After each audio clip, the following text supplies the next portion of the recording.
ये चश्मा है क्या किसी के पास? हैं? इतू भैया के पास।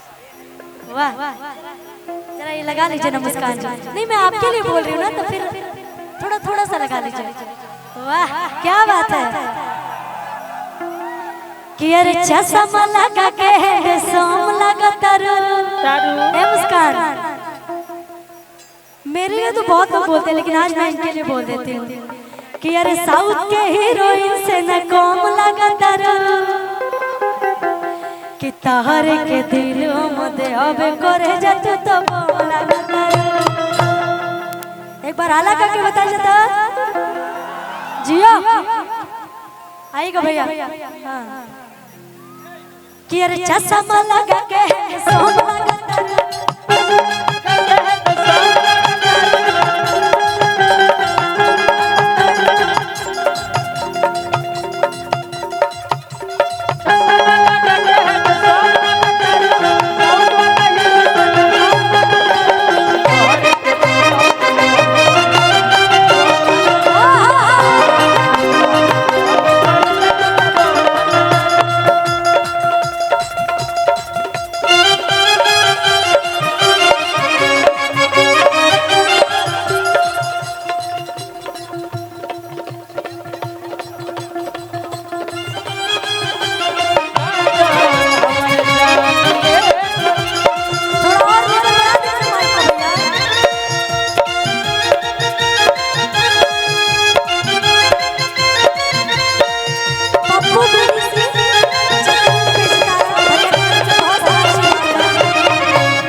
चश्मा लगा के सोम लगा तारू साउथ के हीरोइन से न कम लगा तारू। लेकिन अब इन लोग के लिए, अब आप लोग के लिए, इनके लिए तो हो गया, अब आप लोग के लिए कि अरे चश्मा लगा के सोम लगा तारू साउथ वाला हीरो से न कम लगा तारू।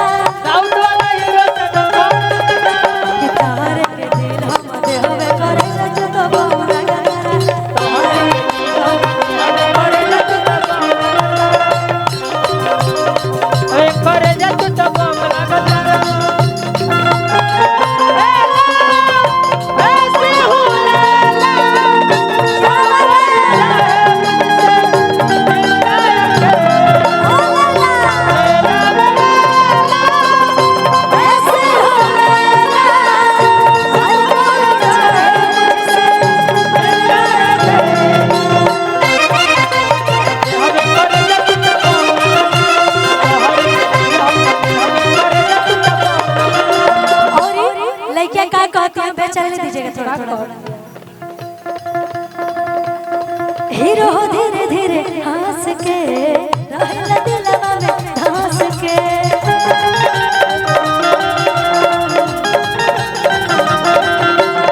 हीरो धीरे धीरे हंस के रहला दिलवा में धंस के